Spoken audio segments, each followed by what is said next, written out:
ఎవడు నాయందు నిలిచియుండునో, నేను ఎవని యందు నిలిచియుందునో వాడు బహుగా ఫలించును. ఆమెన్.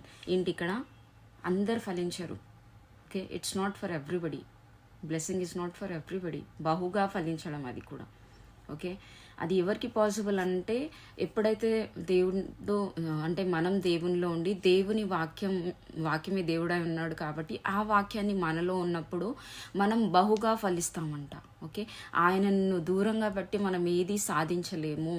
ఓకే, సో ఇక్కడ ఏంటి మనం అర్థం చేసుకోవాల్సింది అని అంటే కరెక్ట్ అయినటువంటి ఆ యొక్క ద్రాక్ష వల్లిలో మనం తీగలుగా ఉన్నామా. ఓకే, పనికి రాని తీగలను యేసయ్య తీసి పాడేస్తాడు. ఎందుకంటే బహుగా ఫలించాలి కాబట్టి, ఎక్కువగా ఫలించాలి అని అంటే పనికి రాని కొన్నిటిని తీసివేయాలి. కాబట్టి మనలో ఉన్నటువంటి ఏదైతే పనికి రానివి ఉన్నాయో అవన్నీ కూడా దేవుడు తీసేసి మరీ ఎక్కువగా ఫలించాలని ఆశపడుతున్నాడు.